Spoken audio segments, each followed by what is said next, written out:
Hail Biafra! This is Biafra Liberation Army Network coming to you again. Please do subscribe, like, share, and comment. Doesn't support Sam Ekpa. Is that what you are saying? That Sam Ekpa is not his supporter and he's not a supporter of Sam Ekpa? This interview was scheduled impromptu and I had to rush to come in here. I didn't come in here to discuss Simon Ekpa and Nnamdi Kanu. I thought, okay, fine. I thought I was coming here to discuss legalities. I'm Nnamdi Kanu's lead counsel. I'm waiting for you to ask me questions about the injustice being done to Nnamdi Kanu, and you're asking me other questions. I don't think I should address those ones. It's beyond my scope. Yes, so we have come again to tell you that wotoski, in fact, and our Prime Minister Egu, because of anointing. Number one, it's in a love of Nnamdi Kanu and you want Biafra. You will know that what Simon Ekpa is doing is not out of hand. Oh, what the same thing. Exactly the same thing Nnamdi Kanu make at this guy name. But Ndiofobi are now accusing him, alleging him of causing insecurity.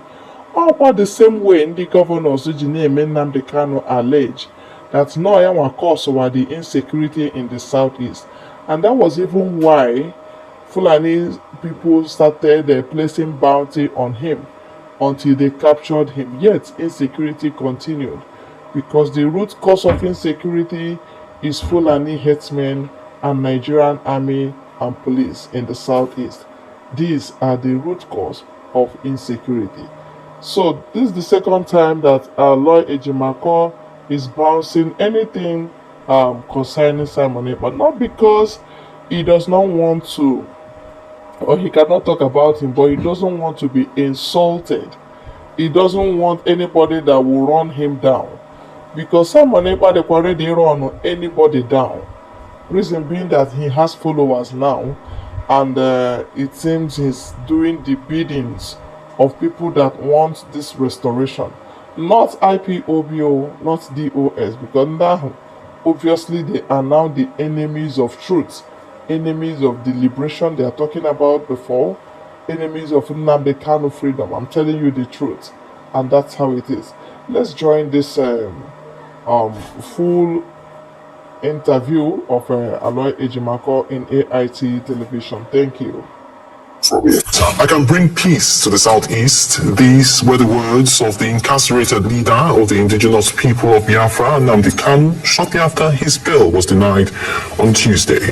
Nnamdi Kanu has been in and out of detention since October 2015 for what the government has described as anti-state activities. Since then, the southeast region has been a hotbed of violence, with various groups blaming the rise in conflict on Kanu's continued incarceration. This is what he had to say following his appearance in court on Tuesday. Anybody committing crime cannot go scot-free. I swear it. They cannot go scot-free. Anybody involved in any type of crime in the East cannot go free. And they're doing it because I'm in DSS. That's what they use. I said, no idiot can try this rubbish. And they know it very well. They know it very well. And I suspect that some people in government are complicit. Yes. They are making money with insecurity. Yes. They are making money with it. They know now the Kanu is outside. In 2 minutes, this nonsense will stop. Who is the idiot? Who is the bagger? That will speak when I'm talking. Who is the fool? Who is the idiot? I ask. That I give an order in the East, and any idiot will counter it. Who is the bastard? I'm asking you. Nobody can. So, are you with I'm not the Kanu. Who is the idiot? Which one of the show? Don't. Joining us in the studio is Barrister Aloy Ejimako, Kanu's lead counsel. Thank you for joining us on AIT. Thank you.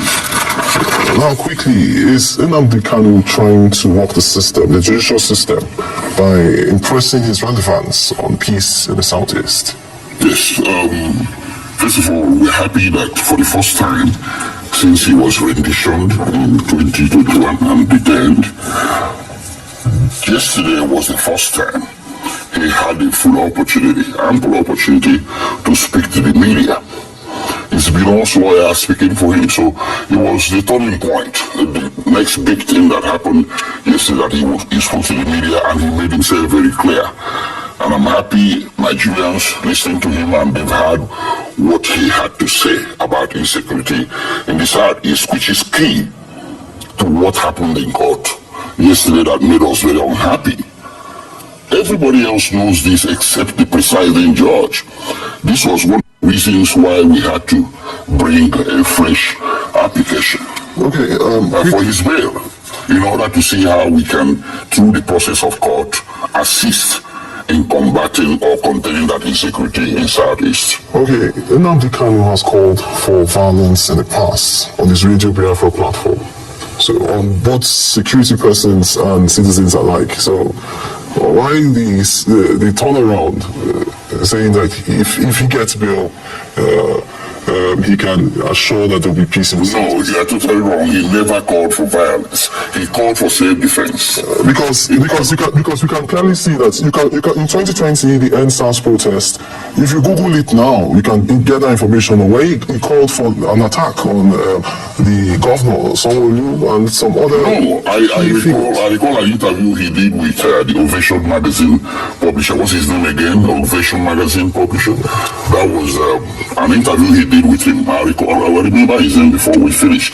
He did an interview because of what you just said, the misunderstanding, the misconception, the misrepresentation of what he had said during NSAS. So he clarified himself. He was calling for self-defense of the Southeast and for people to employ self-defense to defend themselves against those that are living the insecurity in the country. Okay, so let's just say, okay, if his intentions are genuine, how does he hope to achieve this peace? Well, his personality, force of personality is sufficient. He's a man with millions of followers. His voice is very strong in this country. You cannot take that away from him. His sheer force of character, his charisma, and his capacity to rally people to do the right thing. Those things are key to combating this insecurity, and he can do it. He clearly does have a lot of supporters, and some of his supporters are complicit in asking for violence, preaching violence. People like Sam Ekpa. What's your take on that? Mazin Mamika has been in detention since 2021, and they are trying to make him responsible for what is happening out there that he doesn't have anything to do with. He cannot be guilty by association. Okay. Let's get back to the beginning. If as he's incarcerated now, the people that you assuming to be his supporters, some are genuine, some are not, some are credible, some are not. You cannot attribute anybody to Madin Mango. Okay. There have been violence perpetrated in the Southeast, and there have been links to his continued detention. There have been links to his detention. So, how can you say that these supporters are not his supporters, or they are not? Okay. And even if they are not his supporters, as he's incarcerated, his supporters are not listening to him. So, how are we sure that him getting bail will mean that his supporters? You see, you are attributing what people say, what people do to Mazin Namdekano out there. It's very unfair. He spoke up for himself yesterday. He said he's not in support of any violence and criminality, and I think he should be taken at his word. The witch cried at night and the baby died in the morning doesn't necessarily mean that the witch killed the baby. So if somebody says, I'm involved in violence because I'm Namdekano's supporter, you take it at face value, it's unfair and it's being disingenuous. At the same time, I think it's what Namdekano says. If he claims such a person for himself, if he supports what that person is doing, then you can attribute it to him, but not as he didn't. And he made it clear yesterday that he doesn't. Okay. So the sit-at-home position in the Southeast is being in the country. What is Nnamdi Kanu's position on this sit-at-home? He did not speak to it yesterday, but there's something you need to understand. There are millions of people in the Southeast that are not happy with Nnamdi Kanu's detention. It has gone beyond IPOB. The entire Southeast is roiling. Igbos are not happy. He's being detained illegally. You should know that since 2021. Millions of people are not happy, and if they react by sitting at home on Mondays, you cannot go and drag them out of their houses. In the past, he had made it clear to the public that he no longer wished anybody to sit at home for him. But if people volunteer on their own to sit at home on Mondays to put pressure for his release, you shouldn't blame them, and you shouldn't blame Nnamdi Kanu either. It underscores his popularity, and it also underscores the manifest injustice that has been done to him. So he doesn't support I'm sorry, he doesn't support Sam Ekpa. Is that what you're saying? That Sam Ekpa is not his supporter and he's not his supporter? So this interview was scheduled impromptu, and I had to rush to come in here. I didn't come in here to discuss Simon Ekpa and Nnamdi Kanu. I thought, okay, fine. I thought I was coming here to discuss legalities. I'm Nnamdi Kanu's lead counsel. I'm waiting for you to ask me questions about the injustice being done to Nnamdi Kanu, and you're asking me other questions. I don't think I should address those ones. It's beyond my scope for now. Okay, thank you very much, Barrister Anoy Ejimako, Kanu's lead counsel. Welcome, and thank you for your time on the item report. Thank you very much.